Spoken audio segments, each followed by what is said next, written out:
24 मई 2025। आज है ज्येष्ठ महीने की कृष्ण पक्ष की द्वादशी, 7:20 तक। इसके बाद है त्रयोदशी। यहाँ पर ट्रांजिशन है और इस ट्रांजिशन को कहा जाता है प्रदोष। क्योंकि ये तिथि का ट्रांजिशन है, इसलिए ये हमारी हो जाती है प्रदोष तिथि। और क्योंकि ये प्रदोष तिथि बन रही है शनिवार को, इसलिए ये हो जाता है शनि प्रदोष। प्रदोष काल हर रोज आता है।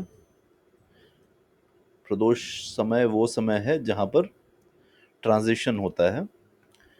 सो प्रदोष काल जो डेली आता है वो होता है दिन का पहला मुहूर्त और इवनिंग का सनसेट टाइम। सो सनराइज टाइम और सनसेट टाइम प्रदोष काल है, वहां पर ट्रांजिशन है। तो ये है प्रदोष काल जो डेली आता है। और ये है मंथली प्रदोष, इसे कहते हैं प्रदोष तिथि। यहाँ पर भी ट्रांजिशन रहता है और जो भी ट्रांजिशन होता है उसको रूल करता है केतु। सो इसलिए प्रदोष काल में भी संध्या के समय या सुबह के समय, सनराइज के टाइम या सनसेट के टाइम, जो एनर्जी डोमिनेट करती है वो होती है केतु की एनर्जी। इसीलिए इस टाइम को स्पिरिचुअल पर्पस के लिए अच्छा माना जाता है। सो आपने कोई पूजा पाठ करना है तो सनराइज के टाइम या सनसेट के टाइम करें, क्योंकि यहाँ पर ये है केतु का समय। ये आपको स्पिरिचुअल पर्पस के लिए बेनिफिट देगा। जब हमने तिथि देखी थी तो तिथियां जो हैं, तिथि हमने देखा कि हर तिथि को एक प्लेनेट रूल करता है। जैसे प्रतिपदा सूर्य, द्वितीया मून, तृतीया मंगल, चतुर्थी बुध, पंचमी जुपिटर, षष्ठी वीनस, सप्तमी शनि और अष्टमी राहु। और यही तिथियां इस तरह रिपीट होती हैं। लेकिन केतु को यहाँ पर कोई रूलरशिप नहीं दी गई। तो केतु का जो समय है वो हर दिन आता है, हर दिन सनराइज टाइम और सनसेट टाइम में। और तिथि जो है वो है प्रदोष तिथि केतु की, जहां पर दो एनर्जीज एक्सचेंज होती हैं। सो 7:20 से हमारा शुरू होगा, हमारी प्रदोष तिथि शुरू होगी। तिथि का एक्सचेंज शुरू होगा। तिथि जो हमारी जा रही है अब अमावस की तरफ। यहाँ पे सन और मून ने एक साथ होना है, 1 डिग्री पर होना है। तो इसलिए ये हो रही है प्रदोष तिथि। तो 7:20 से ही इसका पूजा का मुहूर्त रहेगा। नक्षत्र है रेवती नक्षत्र, ये मरकरी का नक्षत्र है, बुध का नक्षत्र है। और अश्विनी नक्षत्र केतु का नक्षत्र। यहाँ पे भी ट्रांजिशन है। ये गंडमूल नक्षत्र है, 1:48 से ये गंडमूल नक्षत्र शुरू हो रहे हैं। और ये जब तक केतु रेवती में है आज, मरकरी में, यहाँ पे आज एस्पेक्ट हो रहा है केतु का भी। केतु डायरेक्ट एस्पेक्ट कर रहा है अब से लेकर जब तक इन्होंने जब तक चंद्रमा अश्विनी नक्षत्र में निकल नहीं जाता। क्योंकि केतु यहाँ के पहले चरण में है और चंद्रमा अब है, पहुंचने वाला है रेवती नक्षत्र के आखिरी चरण में। सो डायरेक्ट एस्पेक्ट है नक्षत्र चरण टू नक्षत्र चरण, केतु का एस्पेक्ट है मून को।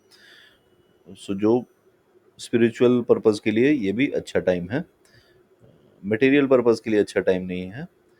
सो अभी से लेकर जब तक हमारा चंद्रमा अश्विनी नक्षत्र में नहीं आ जाता, तो ये स्पिरिचुअल पर्पस के लिए अच्छा टाइम है।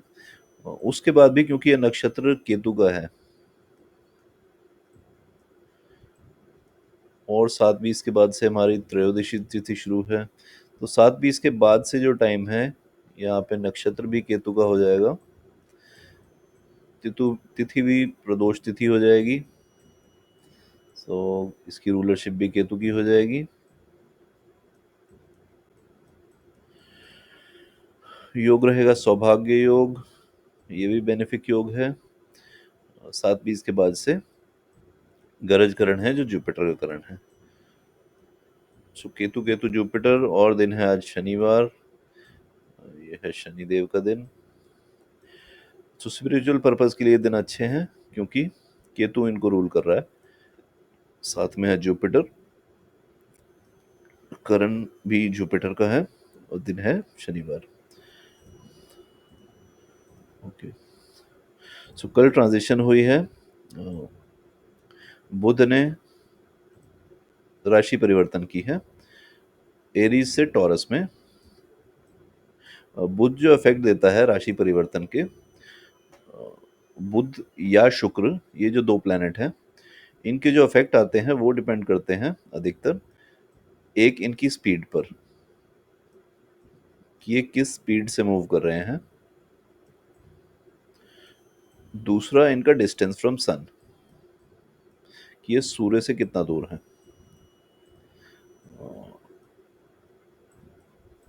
ये दोनों फैक्टर डिसाइड करते हैं कि ये जो दो प्लैनेट हैं वीनस और मरकरी, ये कैसा रिजल्ट देंगे।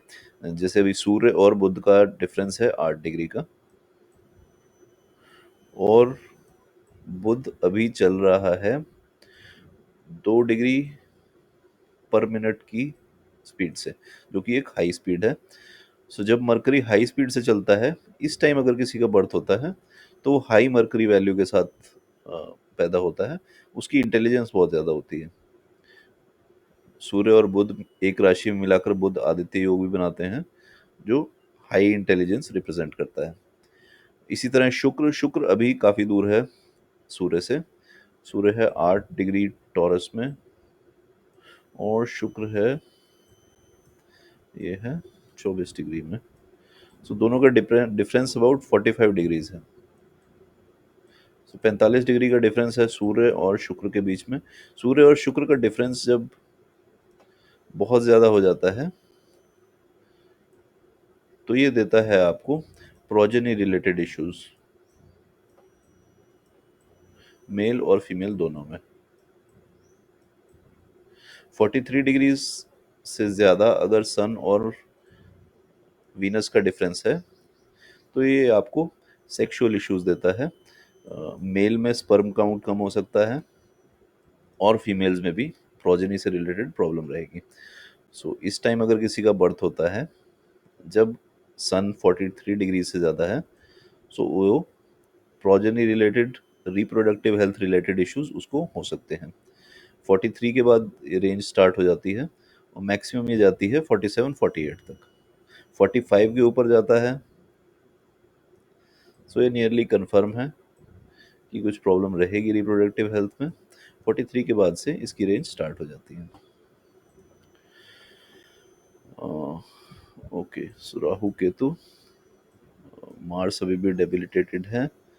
ओके, सो और कोई मेलेफिक इम्पैक्ट नहीं है आज।